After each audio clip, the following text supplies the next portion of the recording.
transmitiendo aquí. Que no salen, los chicos no salen. Para que tenga una relación con la coartación de aorta. En la persistencia, vamos a ver a eso, lo que está más adelante. Sí, más adelante está, creo.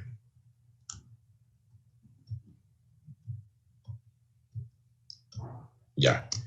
Persistencia de conducto arterioso o conducto arterioso persistente o patenducto arterioso. Hay varias formas como la denominan los autores.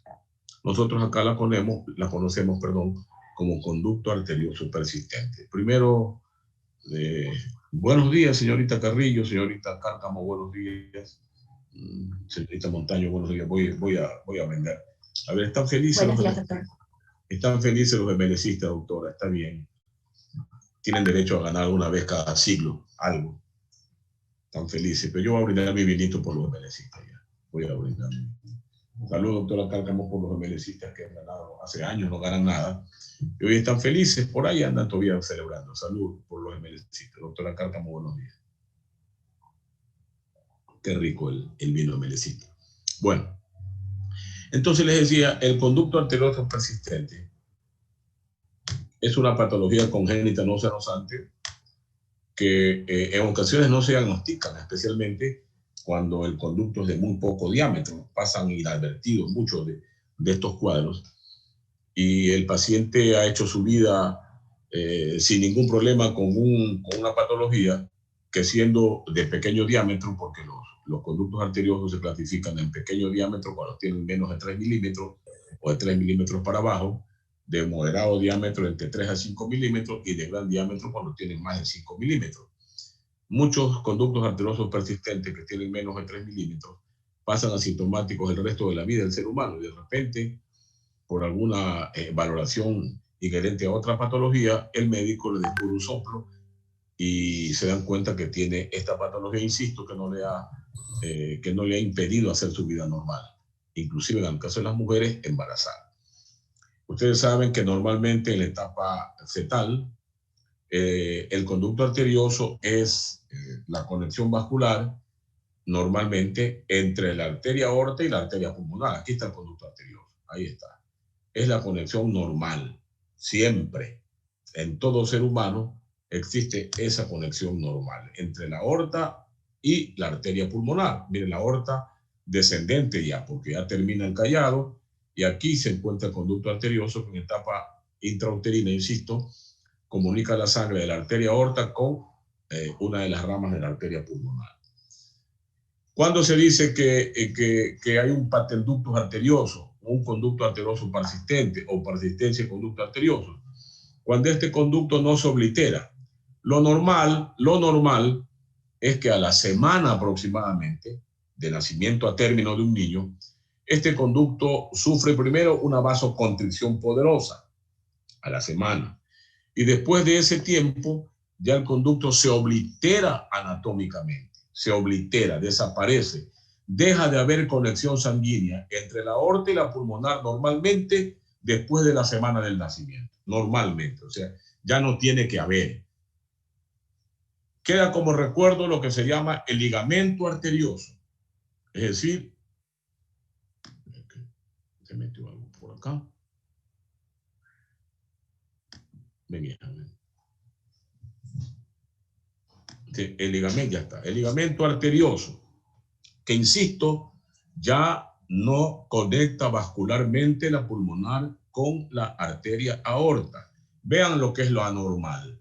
Cuando no se oblitera, aquí está mezclándose la sangre de la arteria pulmonar, aorta con la arteria pulmonar. Eso se llama persistencia de conducto arterioso. Persistencia de conducto arterioso o patenductos arteriosos, o como ustedes quieran llamarlo. Vamos a ver. Veamos la fisiopatología primero. Acá hay un cuadro que siempre yo digo, grábense estos cuadros que les va a servir mucho para que nunca se olviden en el futuro. Vean, esto es lo normal ya en la etapa cuando ya nació el niño a término, que la arteria aorta, ya no se comunique vascularmente con la arteria pulmonar, con el tronco o con una de sus ramas, ya no se comunica. Pero vean acá, vean esta preciosa imagen, donde podemos ver que el conducto arterioso no se ha obliterado y por lo tanto continúa mezclándose la sangre de la arteria aorta hacia la arteria pulmonar, porque la sangre pasa de acá para acá cuando ya el niño nació, porque normalmente en etapa intrauterina la sangre va de arteria pulmonar hacia la arteria aorta por el conducto arterioso, porque recuerden que en la etapa uterina el ventrículo derecho comanda el gasto sistémico. Por lo tanto, si esto no se ha obliterado, se llama conducto arterioso persistente. Esta imagen es muy bonita y grafica, creo yo, exactamente lo que ocurre. ¿Ya? Grafica exactamente lo que ocurre. Y el volumen del zoom que pase de la arteria aorta hacia la arteria pulmonar depende fundamentalmente del diámetro, es decir, del ancho del conducto, y depende de la longitud del conducto. Depende del ancho del conducto y depende de la longitud del conducto. ¿Ya? Mientras más corto y más ancho o más diámetro tiene el conducto arterioso, por supuesto, el volumen del zoom es mayor. No estamos grabando, creo. A ver, déjame ver acá. Espera. Ahora sí vamos a ver. A ver, ¿dónde grabamos? Por aquí. Aquí no. Creo que ahora sí. Acá tenemos que ir. Ahí. No. Ahí. Acá, ¿no? Estoy recordando, entonces se está grabando. Pero tú pusiste, yo no veo. Dos están en la sala. Sí, está grabando. Ya. Yo me pregunto eso. Pregunte si estamos grabando. Y no la ponemos acá. Bueno, entonces les decía. ¿Sí se está grabando? No se está grabando. No estamos grabando. Tenemos que poner acá. Creo que es aquí, hija. Acá, aquí creo que. A ver. Recording in progress. Creo que ahí. Ahí sí. Sí, sí. Ah, entonces les decía que depende de esto, de la longitud o el largo del conducto y el ancho del conducto. Vea que el conducto arterioso tiene dos bocas. La boca que va hacia la arteria aorta y la boca que conecta con la arteria pulmonar. Ojo que eso es importante de cara al tratamiento que actualmente se hace, que ya veremos en un 98% es intervencionista. Antes había que operar a estos pacientes para ligar el conducto y la curación es total. Ahora se hace lo mismo pero con intervencionismo. Esta imagen creo que resume la clase. Mientras más corto y más ancho el conducto, mayor volumen del zoom pasa de aorta a pulmonar. Y otra cosa importante, vean lo que dice aquí. El cortocircuito se incrementa, el volumen del cortocircuito se incrementa después de las 16 a 18 semanas de nacimiento. ¿Por qué creen ustedes que ocurre eso? A ver, vamos concentrándonos en lo siguiente. Hay una persistencia de conducto arterioso. ¿Está claro, Samantha? Hay una persistencia. ¿Ya? La sangre pasa normalmente de aorta a pulmonar, porque la presión sistémica es mayor, ya cuando nació el niño. En la etapa intrauterina es al revés, ¿verdad? De pulmonar pasa hacia la aorta. Pero ocurre que en las primeras semanas de nacimiento, independientemente del diámetro del conducto, no pasa mucho volumen de sangre de aorta a pulmonar. ¿Por qué razón? ¿Alguien puede decirme por qué razón, por favor? Y cuando en cambio pasa ya las 16 a 18 semanas de nacimiento, se puede venir de conformidad con el diámetro que tenga un gran volumen de izquierda a derecha y matar al niño con edema agudo del pulmón por la gran sobrecarga de volumen. ¿Por qué creen que pasa eso? Y no en las primeras semanas de nacimiento. ¿Alguien puede razonarme eso? ¿Alguien? Prendan la cámara todos, por favor. ¿Alguien puede razonarme eso? ¿Por qué? Porque hasta esa época, 16 a 18 semanas de nacimiento, todavía las presiones de cavidades derechas y entre ellas del sistema arterial pulmonar están casi equiparadas con las presiones que hay en la circulación sistémica. Y por lo tanto, esa presión que hay todavía en las cavidades derechas y en el sistema arterial pulmonar ponen como un stop, como un alto, como una pared para evitar que la sangre pase de izquierda a derecha. Pero cuando ya madura toda la circulación pulmonar y ya pasa a comandar el gasto sistémico, todo el sistema arterial de la aorta, bruscamente la sangre puede pasar de aorta a pulmonar dependiendo del diámetro y el niño puede hasta morirse en los primeros meses de edad porque pasa un volumen brutal de aorta pulmonar. Y si pasa el volumen de aorta pulmonar, ustedes saben que se sobrecarga el volumen que llega hacia la aurícula izquierda, porque toda la sangre que pasa por las arterias pulmonares finalmente regresa a la aurícula izquierda a través de las venas pulmonares. Y por lo tanto se sobrecarga de volumen la aurícula izquierda, que no está preparada para recibir tanto volumen, se va al territorio venocapilar pulmonar y el paciente y el niño puede morir en un edema agudo del pulmón.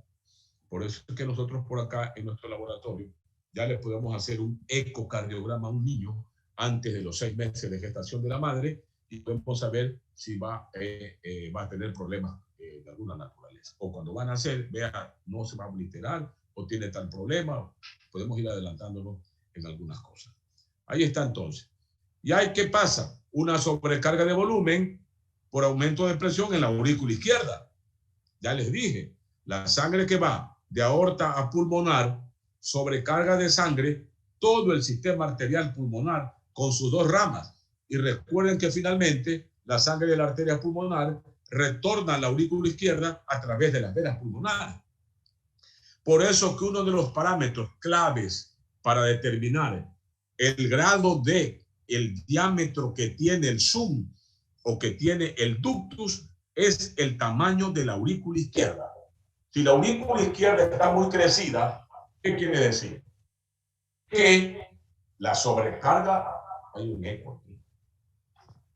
Se nota, pero es un eco de lo que hay.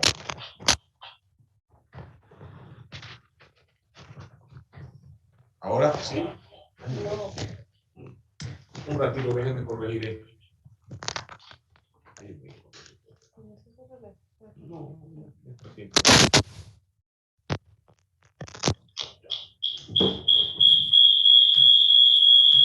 ¿aló? ¿Sí me escuchan bien, por favor? Señorita La compañera Sosa tiene que apagar el micrófono, doctor. Bueno, ya está apagado, pero otras veces lo he tenido prendido, siempre. Ahí se fue el eco, creo, ¿no?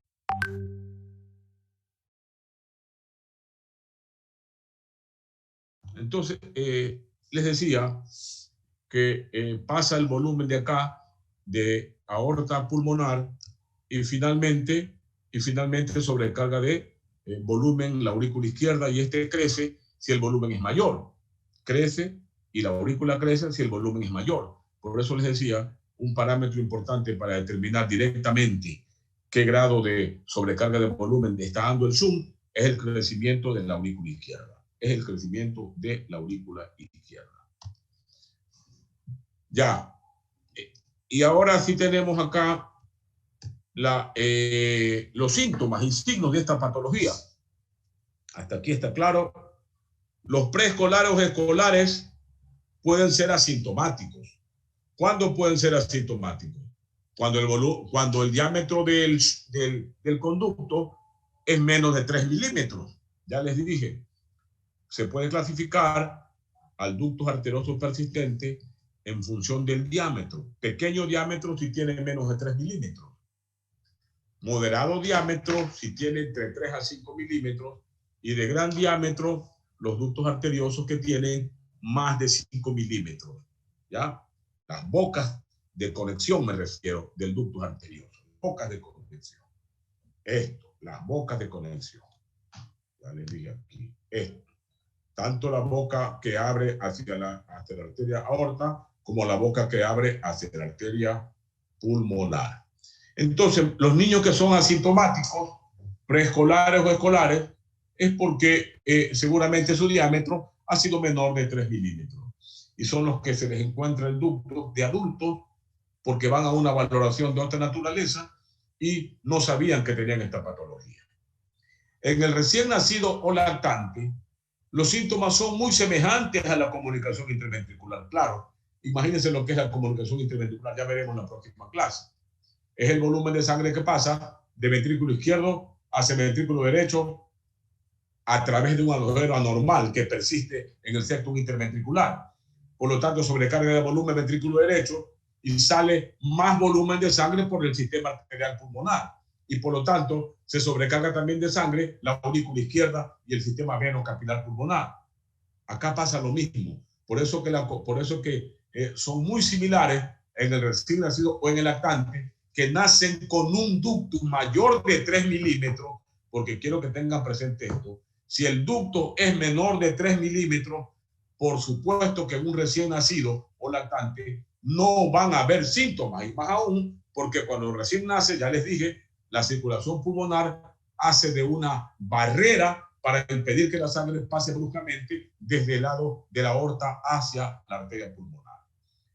Pero esta sobrecarga de volumen de toda mente lo predispone al niño cuando el zoom es mayor de 3 milímetros a disnea, infecciones respiratorias a repetición y hasta insuficiencia cardíaca, disminución del desarrollo pondoestatural y diaforesis excesiva cuando el niño lacta. ¿A qué se refiere este hipodesarrollo o disminución del índice pondoestatural para la edad cronológica? Que el niño le dice a la mamá, ¿cuántos años tiene? 5, y parece que tuviera 2 años, pequeñito, con poca nutrición. Por eso cuando algún niño tiene un soplo y su desarrollo pondoestatural no es bueno en relación con su edad cronológica y biológica, ese soplo sí debe ser un soplo orgánico. En cambio, cuando un niño presenta un soplo y su desarrollo morfológico ha sido normal, es probable que ese soplo sea inocente, no represente mucha patología. ¿Está claro esto, por favor? Jara, doctora Paredes, ¿está claro? Viene un niño con persistencia y conducto arterioso a los 4 años de edad, con un ductus que ha tenido más de 3 milímetros. Ya desde pequeñito, dice, toda la vida pasa gripado mi niño, doctor, y se cansa, no quiere comer o come poquito y ocurre, mira, está descriadito, dice, tiene 5 años y parece que tuviera 2 o 3 años. Ese soplo, que corresponde a un hipodesarrollo pondoestatural, seguramente que tiene valor y será un soplo de alguna patología orgánica. En cambio, soplos inocentes no atentan contra el desarrollo pondoestatural de los niños. ¿Está claro? Ahora el examen físico. Primero vemos un niño, como ya les dije, si tiene un desarrollo que no es acorde a su edad. Primer dato que es importante. Miren, yo les digo, por aquí saben venir algunos estudiantes que fueron mis alumnos y saben venir a dar consulta conmigo. Y yo les digo siempre, el ojo es uno de los materiales, es uno de los signos, de los sentidos más extraordinarios para poder diagnosticar alguna patología cardíaca. Usted lo ve desde la respiración, le ve el color, le ve la facie, etcétera, etcétera, y comienza a tener un dato. Ya hemos hablado. Estenosis mitral reumática, si le ve la tricromía de facie mitral, seguramente que lo que vamos a ocultar ya lo vamos a ir encuadrando en el diagnóstico que ya nos permite la visión. Si es un paciente pálido y tiene un soplo, ya pensamos los cardíacos blancos aórticos. Recuerden, la fase pálida de los estenosis aórticos. Acá viene un niño con un soplo y no sabemos de dónde diablo viene ese soplo, porque al comienzo uno no sabe si es sistólico, si es diastólico. Pero el niño no tiene un desarrollo adecuado. Dice, doctor, se cansa rápido mi hijo. No es como los niños sanos que no paran un segundo y le desarman la casa en 20 minutos. Entonces el niño ahí todo modosito, no se mueve, no quiere jugar, no quiere comer y el desarrollo físico no es bueno para su edad cronológica. Ese soplo, por favor, tiene la obligación de ser investigado porque mínimo representa una patología orgánica. Esto que quede bien claro este mensaje. Sonia, Samantha, por favor, ¿sí? Que quede bien claro esto. Entonces, ¿qué es lo que llama la atención aparte del desarrollo disminuido o hipodesarrollo físico? El soplo. Porque recuerden que hay una patología orgánica. El soplo orgánico en maquinaria, o soplo de Dixon, que se lo escucha en el foco pulmonar de una pseudoestenosis pulmonar y que no es realmente una estenosis verdadera, sino por la sobrecarga de volumen, pero que sigue por debajo, que se lo oculta siguiendo el reborde clavicular inferior izquierdo. El soplo sigue el trayecto de la arteria pulmonar y por lo tanto usted lo puede ocultar por todo el reborde de la clavícula izquierda, el reborde inferior de la clavícula izquierda, inclusive ocultarse las bases pulmonares. ¿Ya? El soplo de Dixon o soplo en maquinaria, que es el soplo típico de los niños con persistencia del conducto arterioso. ¿Y cómo se diagnostica? ¿Cuáles son los métodos complementarios para sospechar que estamos frente a un... Primero déjeme hablar con Jaime Jara, que está feliz que su equipo ganó algo, gana los años de equipo merece. Saludos, Jara. No, doctor, yo soy barcelonista. Con razón que te veo bravo, estás disgustado ahí. Déjalo, también son ecuatorianos los MLCistas, Jara, hombre. Déjalo que ganen algo. Samantha está feliz porque es MLC. Saludos, doctora Samantha. Saludos, doctora. Porque ganen, entonces también son ecuatorianos esos muchachos, que celebren algo que celebren esos muchachos. Aquí está feliz también la MLCista, ¿no? Acá sí me dice, pero con miedo. ¿Sabe que está quedada ya? Pues está quedada. La MLCista está quedada conmigo. 20 veces repiten cardiología conmigo. Y se quedan 19. Ya en la 20 pasan, ya los pasan. Está quedada, doctora Brittany. Usted no es Brittany. Usted es Naomi. Ya, está quedada Naomi Samantha. Está quedada. Entonces seguimos. Acá tenemos ya cuáles son los métodos complementarios. El electro sirve algo. Primero para ver si la aurícula izquierda no está crecida. Ya les dije, uno de los parámetros básicos es el crecimiento de la aurícula izquierda, porque hay sobrecarga de volumen hacia la aurícula izquierda, pero como hay un mayor aporte de volumen en diástole, también el ventrículo izquierdo puede crecer, porque hay sobrecarga de volumen. Por lo tanto, puede haber en el electrocardiograma un crecimiento tanto de la aurícula como del ventrículo izquierdo, crecimiento excéntrico del ventrículo izquierdo. Y una onda T acuminada en B5 y B6, una onda R alta con T puntiaguda en B5 y B6 de crecimiento con sobrecarga de volumen. La placa de tórax y cardiomegalia, porque hay sobrecarga de volumen, ya les he dicho varias veces. En la sobrecarga de presión no hay cardiomegalia, pero en la carga de volumen sí hay. Y hay un hiperaflujo pulmonar, el pulmón blanco. Y el eco sirve mucho, el ecocardiograma. Vean la radiografía de tórax de un niño con ductos de moderado tamaño para arriba. Gran congestión pulmonar, porque hay mayor paso de sangre por las arterias pulmonares y la gran cardiomegalia. Mire, gran cardiomegalia. Este es una placa o de una 6B o de una persistencia de conducto arterioso de moderado tamaño para arriba. Porque en la 6B también hay cardiomegalia por sobrecarga de volumen y también hay crecimiento de las cavidades izquierdas de manera general. Y hay el pulmón blanco por hiperaflujo pulmonar.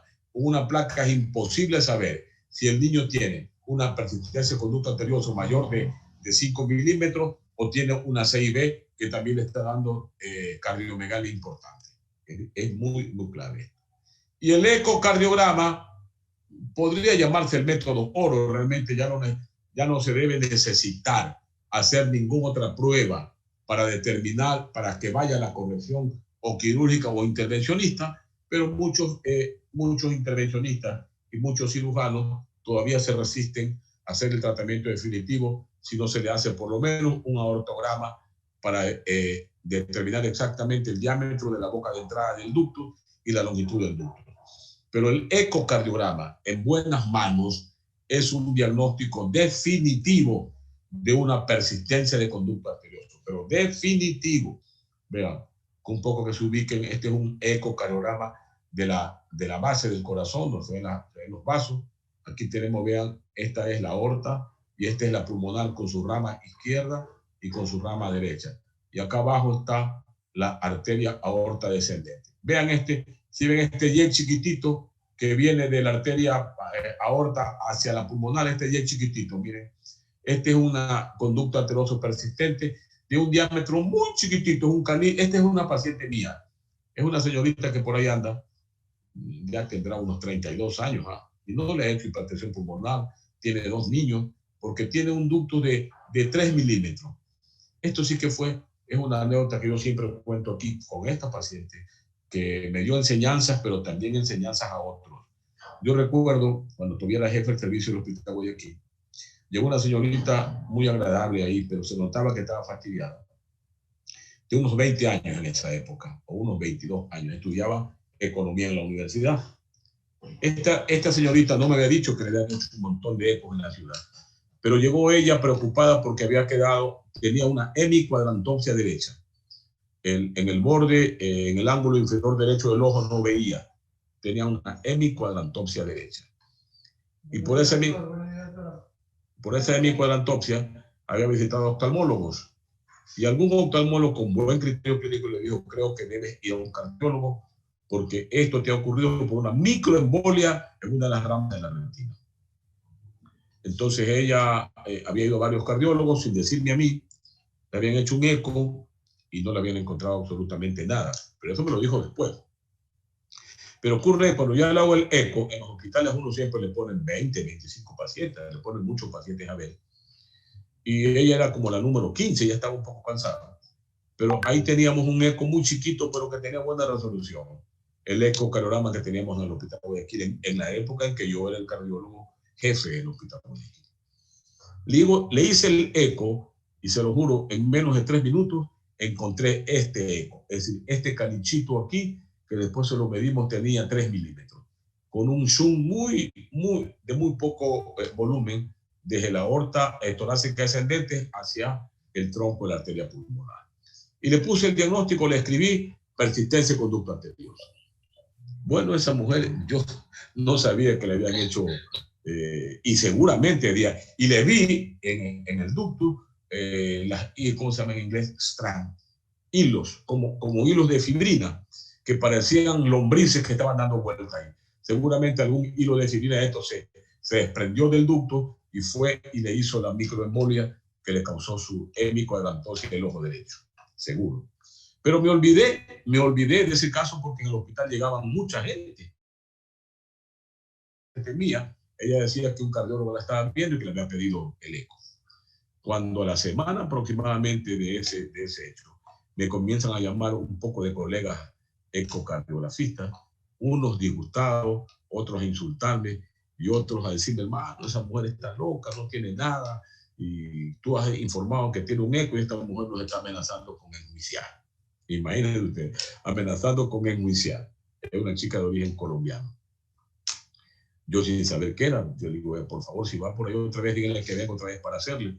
Y yo la traje mejor a Cardiolar porque mi equipo es superior. La traje para acá. Y cuando la hago por segunda vez, efectivamente, creo que este es de Cardiolar. A ver. No dice Cardiolar. Pero le hicimos por segunda ocasión y le volvimos a encontrar. Ya ahí ya me envalentoné y les dije a ellos, vea, hermano, perdóname, pero esta mujer tiene un ducto arterioso y yo le estoy calculando 3 milímetros aproximadamente, un zoom de aorta a la arteria pulmonar, y le estoy viendo que la entrada del ducto está lleno de hilos de fibrina. Y ahí se armó la de San Quintín. Pues esta mujer comenzó a querer matar a todo el mundo y fue donde vi también agresiva, que estaba protegiendo a sus colegas, un montón de cosas. Una mujer estaba disgustada y fastidiada por el ojo. Entonces, como habían varios criterios, el mío, que era casi el único, que tenía el ductus, y los otros 2 o 3 que lo habían hecho que no tenían ductus, yo le dije, vea señorita, quiero que le haga un eco, y le di el nombre de una persona que para mí es el que más sabe congénitas en el Ecuador, y es ecografista de primera, es ecografista e intervencionista, es una enciclopedia viviente ese colega, y es socio mío aquí de Cardiolar. Es un hombre, como todo ser humano, inmenso de conocimiento, de una humildad que si usted lo ve y cree que tiene esa grandeza científica. Si le hace él y dice que no tiene, yo me sumo ahí. Ocurre que le hace el eco y me llama, Camilo, no tiene nada. Me dice, madre mía, me mató ahí. Ahí sí me mató porque yo estaba seguro que tenía el ductus. Le digo, venga para hacerle de nuevo, señora, quiero hacerle yo. Y le dije yo, hagamos lo siguiente, hermano, hagámosle un eco transesofágico ahí en el hospital donde tú trabajas para comprobar si tiene o no tiene el ductus. Porque yo le encontré y le llevé el disco de grabación. Mira, sí, parece, hermano, pero yo le hice con mi equipo acá que tiene 3D, dice cuánto, y no tiene. Fuimos a hacer un trabajo esofágico, le metimos la sonda y le vimos el ductus ahí, madre mía. Pero le vimos el ductus de 3 milímetros, exactamente como yo le había dicho que tenía en el eco transtorácico, y llenos de hilo de fibrina, exactamente como le informé. Como en eso no hay que dormir a los pacientes, solo se le pone un poco de silocaína local. La señorita estaba escuchando todo lo que hablábamos con mi amigo, pero imagínense, salió más disgustada, quería matar a todo el mundo.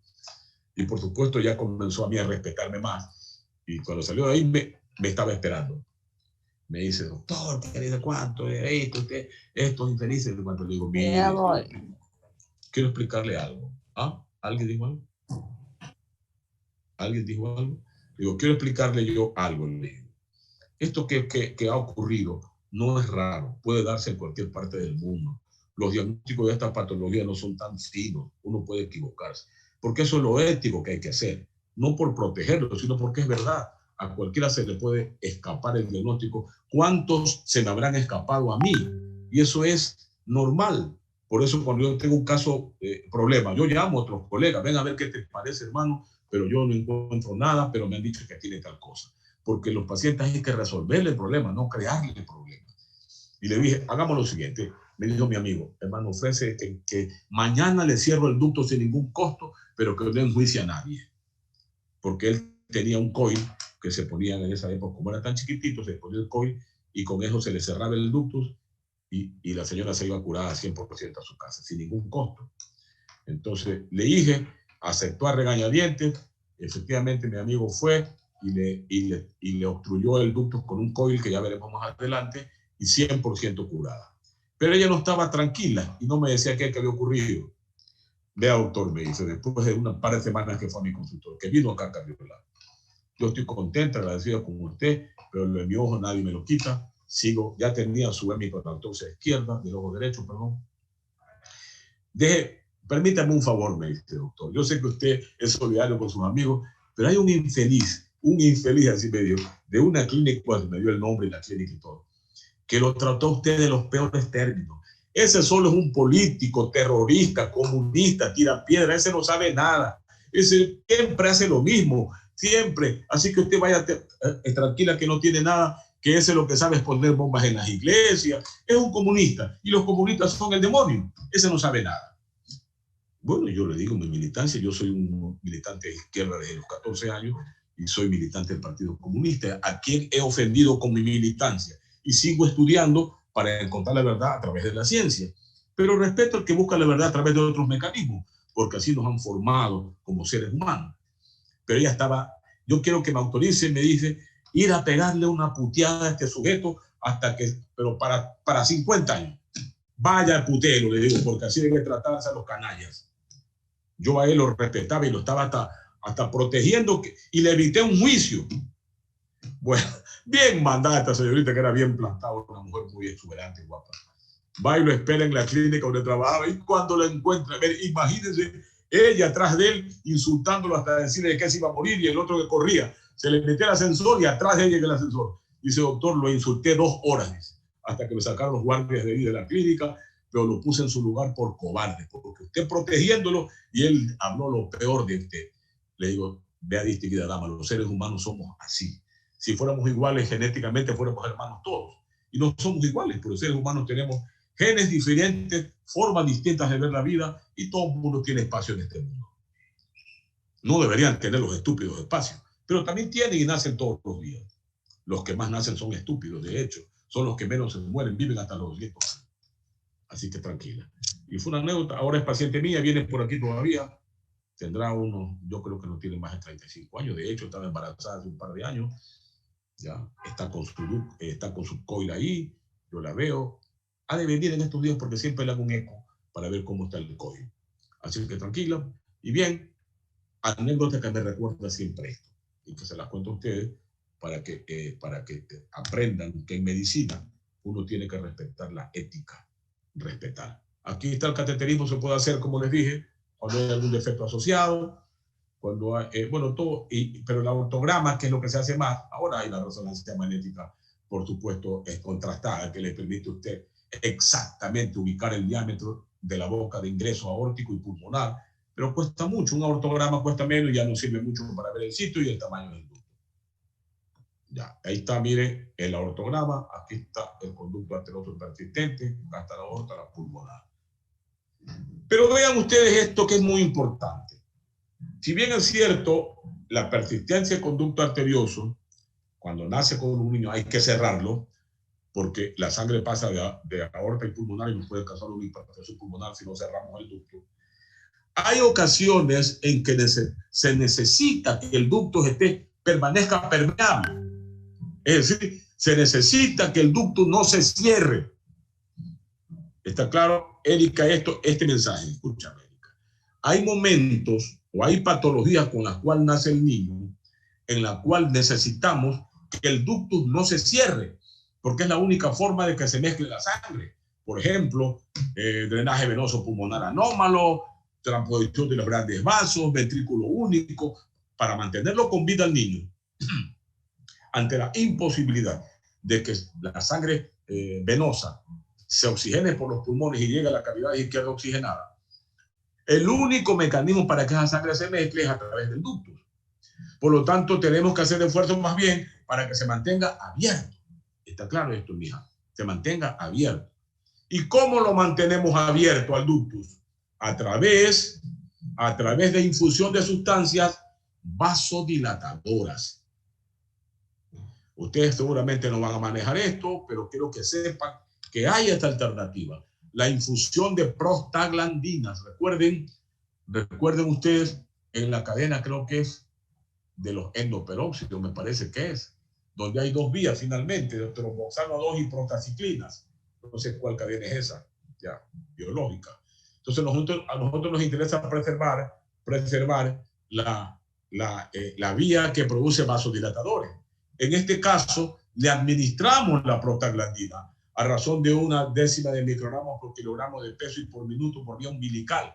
Eso hacen los intensivistas neonatólogos. Ustedes posiblemente no lo van a hacer, ni yo lo sé manejar tampoco, pero quiero que sepan que hay una alternativa ante un niño que nace con una patología congénita senosante, donde se necesita que el ducto no cierre, se lo puede mantener abierto administrándole prostaglandina. Eso se hace en nuestras salas de emergencia de intervencionismo y de intensivismo neonatólogo. Aquí se hace. Yo conozco, hay una exalumna mía que actualmente es intensivista neonatóloga, que yo la llevé a que dé clases en la facultad, la estaban sacando ahora de contrato, una mujer que sabe muchísimo, felizmente la dejaron todavía ahí y está dando clases, da clases creo en Roberto Gilbert ella, y ella es neonatóloga intensivista. Ellos manejan de manera rutinaria este tipo de cosas, ¿ya? ¿Cuáles son las complicaciones en la persistencia de conducto arterioso? La hipertensión pulmonar irreversible con el síndrome de Eisenmenger. Creo que les dije que es el síndrome de Eisenmenger. Es la inversión del zoom, que en lugar de pasar de izquierda a derecha, ahora se transforma en un zoom de derecha a izquierda porque aumentan las presiones pulmonares. Será realmente un crimen que permitir que algún niño que nace con un ducto de moderado tamaño llegue a adulto con un síndrome de Eisenmenger. En otras partes, los residentes 4 de medicina o de intervencionismo ya le cierran el ducto y lo mandan a la casa el siguiente día. Acá todavía es un drama, tanto para cirugía o como para meterlo en intervencionismo. Los niños a veces no se les diagnostica, o si se les diagnostica no hay quien se lo cierre, y si hay quien se lo cierre no hay quien pague. Es una cosa terrible esto. Y los niños crecen así, y a los 20, 25 años ya tienen hipertensión pulmonar, ya se ha invertido el zoom, eso se llama síndrome de Eisenmenger. ¿Ya? Síndrome de Eisenmenger. Y para el tratamiento definitivo del ductus, hay un método farmacológico que si no lo cierra por completo, por lo menos le quita diámetro, hasta dejar que el niño gane peso, porque no se cierra nunca un ducto independientemente del diámetro antes de los 6 meses a 1 año. ¿Por qué? Porque va creciendo el niño y la proporción pondoestatural y el grosor normal de los vasos puede ir variando. Por lo tanto, se espera un poco siempre hasta que gane un poco más de peso, o se vaya cerrando o el diámetro vaya disminuyendo. Pero si eso no ocurre, hay mecanismos farmacológicos o para que se cierre el ductus o para disminuir por lo menos el diámetro y después utilizar un COI que lo cierra definitivamente o una intervención quirúrgica que es mucho más sencilla. Y la forma o el mecanismo farmacológico o para cerrarlo o para disminuir el diámetro es la transfusión. Bueno, acá está el tratamiento de una insuficiencia cardíaca neonatal que la manejamos igual que los adultos, pero por dosis exacta de kilogramos de peso, ¿no? Los diuréticos, etcétera, etcétera. Eso lo vamos a ver acá. Ustedes no van a manejar nunca, ni yo tampoco, posiblemente una insuficiencia cardíaca neonatal. Eso verán en pediatría. Pero acá, para disminuir, quiero que por lo menos sepan ustedes que hay esa posibilidad. Y les sugiero, disculpe, doctora, le podremos disminuir el diámetro del zoom con indometacina o con paracetamol, que se está haciendo ahora también. Y hay aquí se hace rutinariamente cuando el zoom es de gran diámetro para evitar que esté haciendo edema agudo del pulmón a cada momento y tiene un peso muy chiquitín, niños 4 meses, 5 meses y un tórax de 4 centímetros, una cosa chiquitita, porque muchos de estos niños son prematuros también. De hecho, es más frecuente en los niños prematuros. Y estos niños prematuros terminan su evolución cuando completan ya de nacidos 2 o 3 meses y se van cerrando los ductos. Por lo tanto, no se cierra el ducto nunca antes de los 6 meses a 1 año.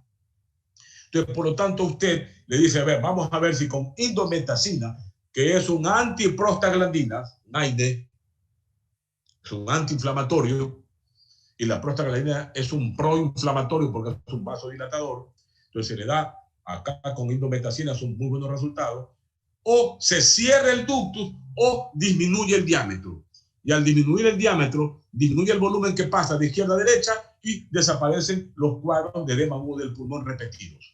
Y nos da tiempo de que el niño gane peso y a los 6 meses o al año ya le cerramos. O por intervencionismo o por una cirugía mínimamente invasiva. Ya el tratamiento, esto lo vamos a ver. Vean, acá está con la indometacina que ya estamos viendo. Ya. Las contraindicaciones es cuando, ¿por qué? Porque uno de los grandes problemas del uso de niños recién nacidos son los compromisos renales. En cualquiera, si usted toma AINES por mucho tiempo, los riñones pueden sufrir. Y en un niño, imagínense, de 4 o 6 meses, le clavemos estas ampollas, le podemos llevar a la insuficiencia renal. Por lo tanto, si tienen una urea mayor de 25, no hay cómo hacer eso. O una creatina mayor de 1,8, no hay cómo hacer eso. Se acabó. Va directamente a otro tipo de tratamiento. Y en el tratamiento puede ser quirúrgico o intervencionista. ¿Se dan cuenta cuánto espacio va ganando el intervencionismo? En muchas patologías que hemos visto, en la estenosis mitral, valvuloplastia con el balón. En la estenosis aórtica de los viejos, TAVI. Recuerden ustedes. En la insuficiencia aórtica también se está haciendo TAVI ya. Y ya veremos que en la comunicación interauricular ya casi no se cierra por cirugía, todo el mundo por amplas, intervencionismo. Inclusive también en la CIB. Pronto los pobres cirujanos cardiovasculares no van a tener mucho que hacer. Los intervencionistas están ganando un espacio y es una polémica interminable entre los cirujanos y los intervencionistas. Una polémica interminable. Pero bueno, quirúrgico. Lo ideal es que sea quirúrgico, ¿no? Porque es una ligadura como cuando le ligan las trompas de falopio a las mujeres para que no embaracen. Acá es exactamente igual. Se hace una ligadura y con sección del ductus y se acabó. Curado 100%, se va a su casa y ya está. Pero siempre, cuando es una cirugía, aunque sea mínimamente invasiva, los costos son mayores, son más agresivos, etcétera, etcétera. Aunque en Barcelona, cuando yo estaba allá, todavía hace más de 25 años ya, los cirujanos 4 hacían esas cirugías mínimamente invasivas con cortes de menos de 5 centímetros y le ligaban el ductus a los niños, cuando el ecografista ya nos decía que era un ducto de pequeño diámetro y se lo ligaban fácilmente. Ya. Pero vean, como les decía, el cierre debe ser antes de la edad escolar. Pero se dan cuenta, no tan chiquitito, por lo que ya razonamos, pero nunca después, no solo para evitar la endocarditis y la hipertensión pulmonar, sino el síndrome de Schegner. Debe ser cerrado siempre, especialmente cuando el ductus tiene más de 3 milímetros de diámetro. Si tiene menos de 3 milímetros, es probable que no sea necesario cerrárselo. Algunos andan por ahí, pero de todas maneras son un foco para endarteritis, no endocarditis. Aquí me he equivocado. Endocarditis es la cavidad endocárdica. Acá endarteritis, es decir, una infección en la zona del ductus, que es un vaso, por lo tanto se llama endarteritis. Y la otra opción es la oclusión intervencionista, que antes se hacía primero con el oclusor de Raskin, pero producía mucha hemólisis de glóbulos rojos, mucha hemólisis. No se podía determinar exactamente el número de los oclusores de Raskin que se necesitaban. Algunos se lo ponían muy pequeños y se iban a pasear por todo el sistema vascular. Imagínense, se les salía del sitio del anclaje y se producía una embolización. Andaba el oclusor de Raskin viajando por toda la circulación hasta que se clavaba en un lugar y le producía un infarto del riñón, de por cualquier parte, los primeros años, porque esto se hace desde 1976 en los países del primer mundo. 1976. Ya no se usa el oclusor Raskin, ya no se usa, ahora se usa, dependiendo del tamaño de la boca de entrada, el resorte de Yanturco Coils. Es un resorte autoexpansible, vean, que cierra. Y casi exclusivamente ha quedado para los ductos de pequeño tamaño, de moderado tamaño para abajo, 4 milímetros, 3 milímetros, y por mucho tiempo se usó este resorte de Yanturco Coils, pero seguía produciendo hemólisis de glóbulos rojos y en algunos casos todavía la embolización, y dejaba un zoom de recuerdo no tan importante, pero permitía todavía que pase algo de sangre de la aorta hacia la pulmonar. Pero con este fue el que se le puso a la señorita, un resorte de Yanturco Coils, porque ella tenía un diámetro de 3 milímetros, quedó totalmente ocluido. Y en los controles que le he hecho, se encuentra ahí muy bien el resorte, ya está anclado, ya está lleno de fibrosis, por lo tanto ya es parte de la estructura y está ahí. De todas maneras, toma antiagregantes plaquetarios ella, pero ya está cubierto de tejido, posiblemente ya no le va a producir ningún tipo de trombo en su estructura o en la superficie del Yanturco. Es un resorte, si ven, que se lo utilizó mucho tiempo, se lo usa todavía para ductos pequeños, Acá está el dispositivo espiral en coil, vean, acá está puesto uno ya, ahí está puesto uno, vean cómo es el resorte, un espiral de coil, bueno, las ligaduras ya dijimos, y acá está un resorte, miren, es un resorte, ¿sí ven? Un resorte que está puesto ahí, en el sitio del sitio del ductus. Pero, acá está el resorte, miren qué bonito. Ya, acá faltó decir, porque después de esto, mire, pero usted no actualiza, un año no ha actualizado esta diapositiva. ¿Por qué creen que he estado con la moral baja? Dar clases a través de una computadora. Nunca pensé que íbamos a llegar a ocurrir esto en la universidad. No ha actualizado. Pero actualmente, 2021, 19 de julio del año 2021, se están utilizando los oclusores tipo Amplas, A-M-P-L-A-T-Z, Amplas, que antes se lo utilizaba solamente para ocluir las comunicaciones interauriculares, porque los Amplas son de mayor diámetro. Por lo tanto, se lo utilizan los Amplas para cerrar ductos de moderado a gran tamaño. De moderado a gran tamaño. Eso es lo que se hace actualmente. Antes, los ductos de moderado a gran tamaño iban a cirugía todavía, porque los coils eran muy pequeños para ellos y se los querían poner y se salían y andaban dando vueltas por toda la economía arterial. Ahora, para esos ductos de moderado a gran tamaño, se usa el Amplas. Amplas,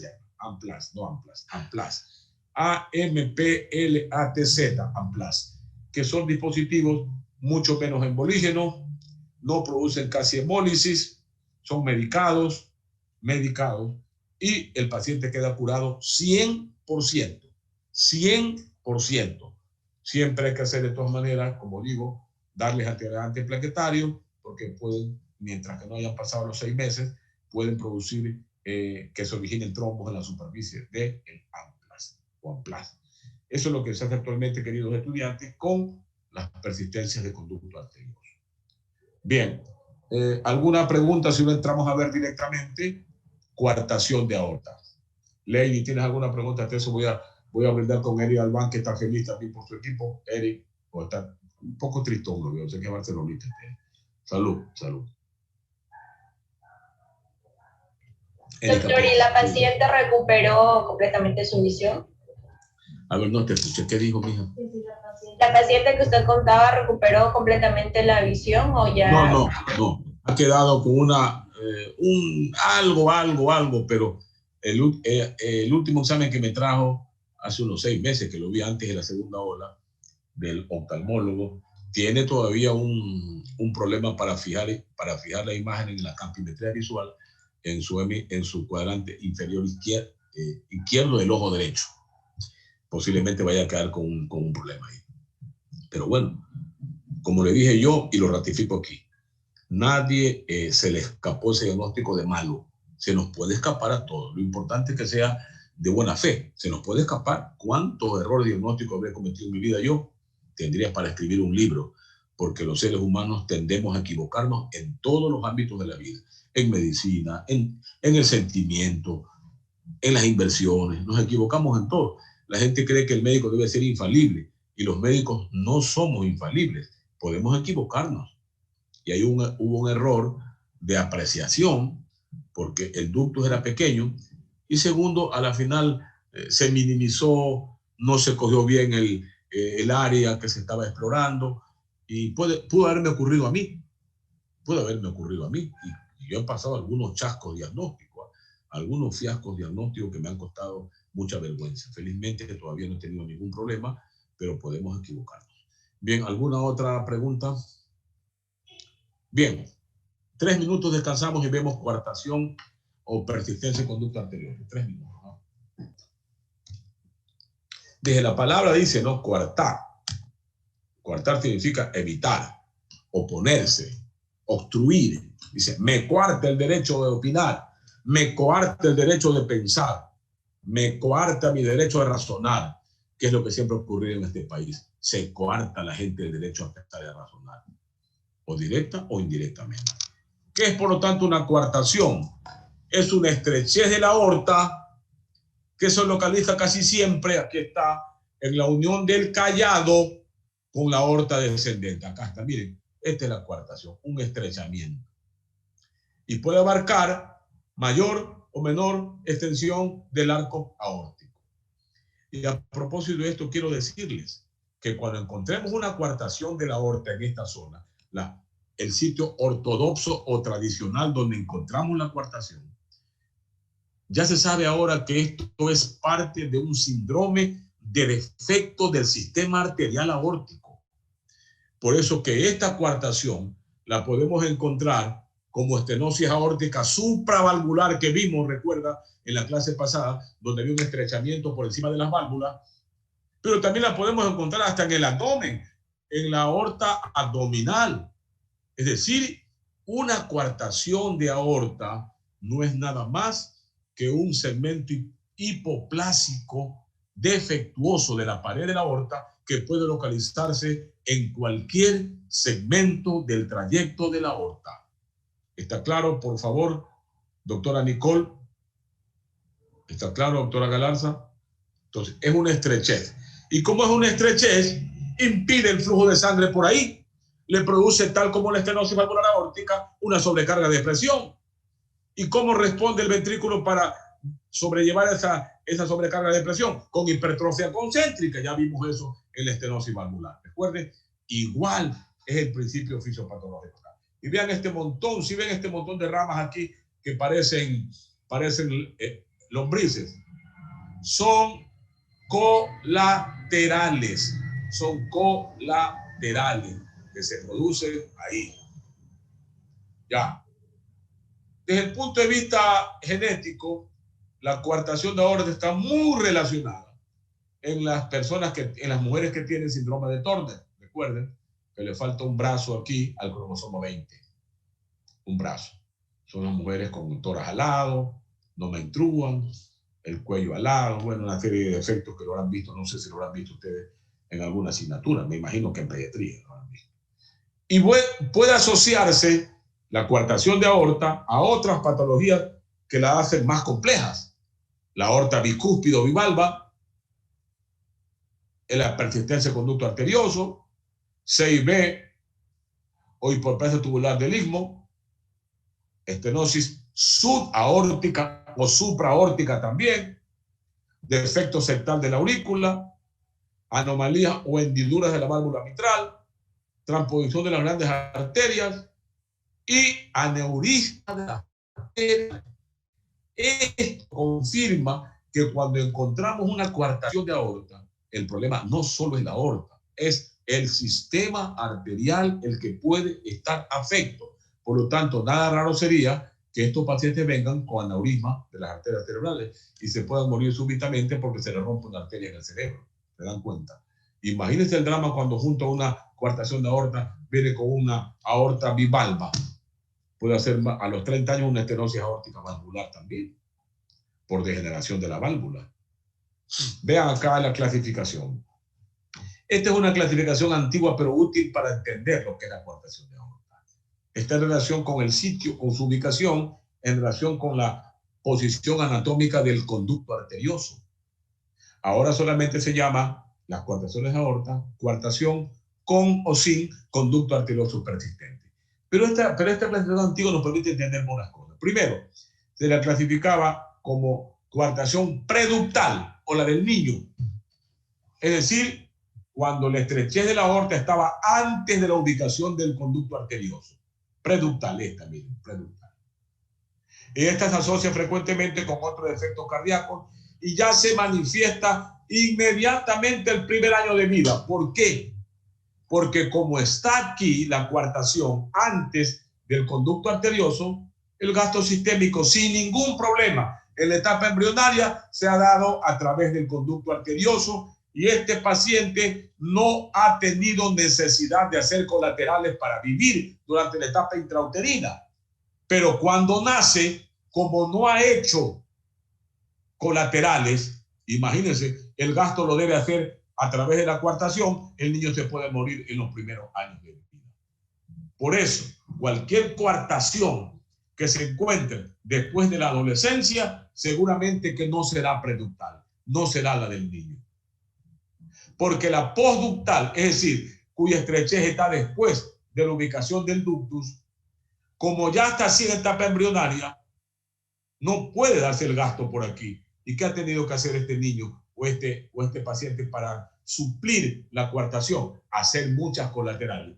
Y el paciente nace con esta cantidad de colaterales para tratar de compensar la dificultad de cumplir el gasto cardíaco a través de la arteria aorta. Estas son las postductales o la del adulto. Estas recién manifiestan su sintomatología en la edad adulta. ¿Ya? Se asocian con mayor frecuencia a otros defectos. Así se asocian con mayor frecuencia a otros defectos. Acá está. Preductal, ductal, postductal. Ya. Y la fisiopatología es exactamente a la fisiopatología que veíamos en la estenosis aórtica valvular, la estenosis aórtica supravalvular o la estenosis aórtica subvalvular. Una sobrecarga de presión que produce una hipertrofia del ventrículo izquierdo, que es un error. ¿Ya? Y esto, desarrollo de circulación colateral, todo eso hemos visto ya. Inútero para permitir la sobrevida en esta etapa, en los postductales. La sobrecarga de presión diastólica, porque es una alteración del llenado, aumenta la presión diastólica en la aurícula izquierda, que se transmite hacia el territorio venocapilar pulmonar y puede producirnos una edema agudo del pulmón inclusive, sin que el paciente haya perdido su ventrículo izquierdo la capacidad contráctil, porque el problema de ello es el llenado. Vean las causas más frecuentes de muerte en la coartación de aorta. Vean que esto es importantísimo, es importante. En primer lugar, la hemorragia intracraneal. ¿Por qué? Porque como vienen muchos de ellos con alteraciones aneurismáticas en la circulación cerebral, aneurismas, y las zonas del aneurisma son muy frágiles, se rompen fácil. Y estos pacientes tienen un aumento de presión desde el tórax hacia arriba, los brazos, acá está aumentada la presión, en cambio en las extremidades inferiores hay una disminución de la presión, y eso por el obstáculo. Por lo tanto, ese aumento de presión puede causarles la rotura de las paredes arteriales en un aneurisma. Yo recuerdo que aquí vino el hijo de un conserje del hospital de la facultad porque el hijo de él, de un chico de esa época, tenía unos 11 años, habrá sido. Solo tenía cefalea. Y me consultaba a mí, doctor, ¿será que debe haber un neurólogo? Dice, cuando yo le palpé los pulsos arriba, estaban muy vivos, y los pulsos de las piernas casi imperceptibles. Le tomo la presión en los brazos, 210, 120, un niño de 11 años. Y le tomo la presión en las piernas, 60, 40. Casi no tenía pulsos en las piernas, ni presión. Yo diagnostiqué clínicamente una coartación de aorta. Le hago el eco y efectivamente tenía un gradiente de más de 50 milímetros de mercurio en la zona donde se ubica el ductus, se ubica el conducto arterioso. Y le diagnosticamos una coartación de aorta postductal del adulto. Tenía 12 años el niño aproximadamente. Se le dilató el ductus, se le puso un stent y ahora este niño anda muy bien. Entonces, por esa presión elevada puede romperse el aneurisma y la primera causa de muerte es la hemorragia intracraneal. Luego tenemos la falla cardíaca por alteración de la función diastólica. Luego tenemos la endarteritis, se puede producir también allí en el sitio de la coartación una infección, un acceso. Luego tenemos la rotura, aquí una rotura de aorta, puede producir también una aneurisma disecante de aorta por el aumento de la sobrecarga de presión, etcétera, etcétera. Los métodos diagnósticos, bueno, el cuadro clínico de la coartación clásico, y ya he dicho, el paciente puede venir quejando de cefalea, y esa cefalea generalmente porque tiene la presión aumentada. Por eso, por favor, a todo niño que se queje de cefalea desde cortos años de edad, usted tiene la obligación de tomarle la presión arterial en los brazos y en las piernas. Cuidado, se va a encontrar con sorpresas. Pues el cuadro clínico es clave. Gran antecedentes de cefalea mucho tiempo, o varios meses o años, presión arterial aumentada en las extremidades superiores y mínima en las inferiores, o pulsos vivos en las extremidades superiores y casi imperceptibles en las extremidades inferiores. Tiene calambres a repetición en las extremidades inferiores. Cuando camina un poquito ya se acalambra porque hay menos flujo de sangre hacia las extremidades inferiores. Y eso nos permite sospechar clínicamente que tiene una coartación de aorta. El eco vale el electrocardiograma dando hipertrofia concéntrica, y el ecocardiograma puede servir, pero no es el método oro, porque la única ventana que nos vale para el diagnóstico de coartación de aorta es la ventana supraórtica, que nos permite observar la diferencia de velocidad y de presión en el sitio del estrechez. Vale mucho el ecocardiograma, pero no es el método oro. No es el método oro, ni de lejos aquí, ni de lejos. Realmente aquí para el diagnóstico de coartación hay que hacerle obligatoriamente un aortograma, o por lo menos ahora que se hace una tomografía axial contrastada de aorta, donde se puede ubicar exactamente el sitio de la obstrucción para poderle dar la resolución terapéutica correspondiente. Y el tratamiento de la coartación, hasta antes de resolverle el problema definitivamente, tiene que tratarles usted la presión arterial. No le puede permitir que ande un niño de 8, 10, 14 años con 200 de presión. Hay que darle los ARA2, los anti-receptores 2 de la angiotensina, ARA2. Hay que darles también beta bloqueadores para poderles controlar la presión arterial antes de que le hagamos el tratamiento definitivo. Y los beta bloqueadores que utilizo mucho yo aquí es el carvedilol. La dosis hay que buscarla, depende de la respuesta, son generalmente adolescentes o adultos jóvenes, donde la dosis debe ser muy controlada para evitar también pasarnos de la dosis. Y el tratamiento hasta hace poco, por acá, pero en Europa hasta hace unos 20 años, era exclusivamente quirúrgico. Se trataba de extraer la parte estrecha de la aorta y hacer unión término-terminal. Vean acá, vamos a ver acá, se ve más claro. Vean, aquí ya se le ha sacado la parte estrecha de la aorta y se ha hecho una unión término-terminal entre la parte de por encima de la coartación, este corresponde casi al callado, y acá la parte inferior de la coartación, que corresponde a la aorta torácica, a la aorta torácica. Y aquí está. Pero ¿qué ocurre? Que como es un defecto realmente de la arteria, muchos de estos que se operaban volvían a recortarse, volvían a estrecharse la luz de la arteria, se volvía a presentar la coartación.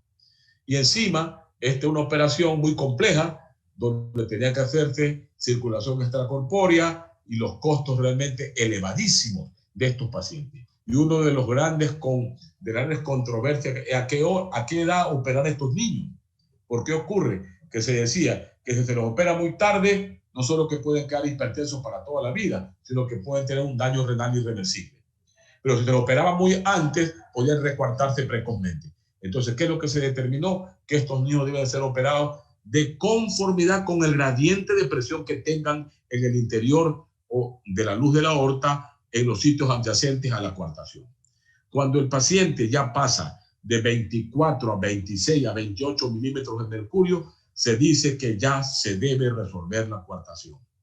No podemos esperar a que se le coma el riñón o que quede hipertenso para el resto de la vida. Por lo tanto, entre los 4 y a 6 años de edad es la hora ideal, insisto, de conformidad con el gradiente de presión para dilatar u operar a los pacientes que tienen coartación.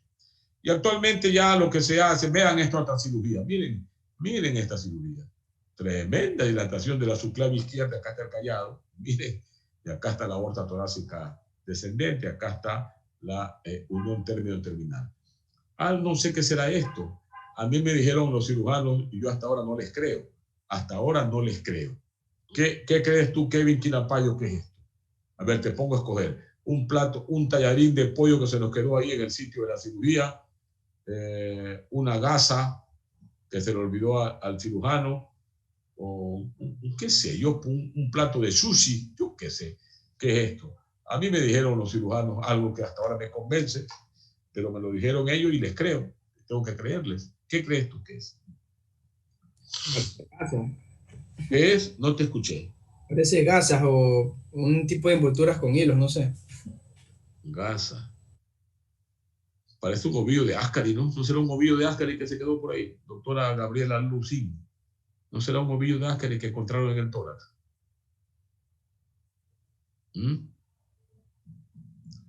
Doctora Cintia Tom. Gasa. Doctora Mirka Gabriela Íñiguez. ¿Usted qué se imagina que es? Un ovillo de Ascari que se encontró el cirujano cuando abrió. Hasta eso va a tomar con Samantha. Solo tienes que verme, hermano, que tomo. Tú no puedes tomar. Saludos, doctora. Qué rico vino, doctora. Ya mire mi vinito, mi vinito Patagón, de la Patagonia, doctora Samantha, miren. Mi vinito, ¿qué?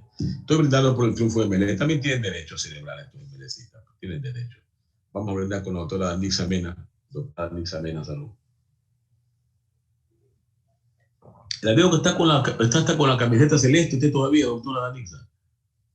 Está celebrando el triunfo de Melé usted. Está quedada conmigo, ¿eh? Doctora de Colombia. Doctora Samantha, está quedado la doctora Danixa. Sí, doctora. Muchas gracias, doctora, por apoyarme, doctora Samantha, que deja a todos los MLC están quedados conmigo. Quedado, no tiene opción, doctora Danixa. No, aunque vea una camiseta amarilla, está quedada ya. Está quedada. No hay recalificación en esto, no hay. A mí los cirujanos me dijeron que estas eran colaterales retiradas del paciente. ¿Qué sabía que es la naturaleza, no? Encontraban con una obstrucción brutal y les retiraron estas colaterales. La mayoría venían según ellos, adosadas por conductos únicos. Ellos estuvieron en el campo quirúrgico, yo no. Pero gasa no es, evidentemente, ¿no? No es una gasa. Tampoco es un ovillo de Ascari. ¿Qué va a hacer tu ovillo de Ascari? Tampoco es un plato de tallarín, ¿no? No creo que haya comido tallarín en plena cirugía. Doctora Lady, no creo, ¿no? No creo. Esto puede ser colaterales, confirmando la brutalidad, la respuesta tan sabia del organismo. Ahí está a ver, doctor Henry Slater, tiene 100 sobre 100 usted, ¿eh? Está calificado 100. Está con la bandera de Barcelona, a pesar que no es campeón Barcelona. Está bien, Slater, ¿ah? Está bien, tiene 100 Slater. Usted, doctora, es merecido, usted. Cuidado, doctora Nayomi. Está quedada conmigo usted, adelante. Está bien. Está brindando. A ver, Henry, muestra de la bandera a la doctora Nayomi acá, que es merecida. Está feliz. Acá está feliz. Feliz porque ganan a los años una etapa. Feliz, ya han alcanzado. La segunda vuelta lo agarramos. La segunda vuelta lo cogemos. La segunda vuelta no te preocupes. Ahí le damos un gol y un penal, porque ahora se llama MLE penal, ya no se llama MLE solo, MLE penal. Les regalan los penal cada partido. Usted le va a decir que no, doctora. Usted va a negarme que no, doctora. Que no le regalan un penal por partido. Cuidado, doctora. Cuidado, doctora. Mira, doctora. Bueno, la verdad que sí le han regalado algunos penales, dice la doctora. ¿Para qué voy a dejar de reconocer? Cuidado, doctora. Cuidado, doctora. Ya, el próximo clásico le regalamos un penal, le ponemos de árbitro a un MLCista y le damos adelantado un gol. Ya, el próximo clásico. Sí, así somos nosotros, Bartolomé. Ya. Y acá tenemos lo que se hace ahora. No es que no se hace todavía cirugía, pero ya es casi la excepción la intervención quirúrgica. Ahora más del 98% de los pacientes se les resuelve con intervencionismo. Se les resuelve con intervencionismo. Vean esta coartación. Acá está la aorta descendente, la coartación de aorta. Miren. ¿Ah? Vean esta acá, el diagnóstico geográfico, vean la coartación de aorta. Miren esta dilatación preestenótica tremenda de la aorta, ¿no? Vean, tremendo esto. Ahora se hace aquí primero la angioplastia, ¿no? Se dilata la arteria, el sitio de la zona coartada, evitando poner muchas presiones y que no rompa o que no deje destruida la pared, porque a veces le ponen mucha presión el momento de dilatar y le provoca un aneurisma. Entonces hay que tener mucho cuidado. Entonces le hacen acá la dilatación y después le ponen este resorte. Miren, le ponen este resorte y le dejan dilatada absolutamente la arteria. Vean esta maravilla. Esto acá está coartado. Acá va la guía con el balón por dentro. El balón va por dentro. Vean, acá está inflado ya. El balón y el stent. Con eso mismo dilatan y después le dejan el stent, que es como una malla ahí. Si ven, una malla ahora es medicado para evitar precisamente que esta malla se llene de trombos. Vean, queda medicada. Acá está un caso real. Vean la dilatación preestenótica, ¿no? De la subclavia y del callado. Aquí está la coartación. Vean, ya está dilatada. Pero de todas maneras se nota una incisura. Si ven la incisura, de todas maneras en el sitio de la coartación. Pero con el resorte hay menos posibilidad de que se vuelva a coartar el paciente. Eso es lo que se hace ahora, mis queridos estudiantes, en los pacientes que tienen coartación de la aorta. Y en cualquier segmento de la aorta que se encuentre, se pueden poner actualmente estos resortes o estén medicados en las zonas de la coartación. El paciente se lo hace la intervención hoy día, se va a su casa mañana, tranquilamente, sin ningún problema, con la curación absoluta. Hay que darle antiagregante y con el eco se le puede seguir el gradiente de presión que tiene antes, después del sitio de la coartación. Bien, ¿alguna pregunta, jóvenes? Si no, nos veremos el lunes con ustedes. Lunes tiene examen normalmente grupo 1 y grupo 2. A las 8:30 de la mañana los dos grupos. El martes con el grupo 3. El miércoles el grupo 6, creo que es. Grupo 5 el grupo 4. Y grupo 4 el grupo 6. Así es, ¿no? Dígame. ¿Alguien está preguntando? Supongo que los grupos van a rendir dependiendo de la hora en la que tengan la clase, ¿verdad?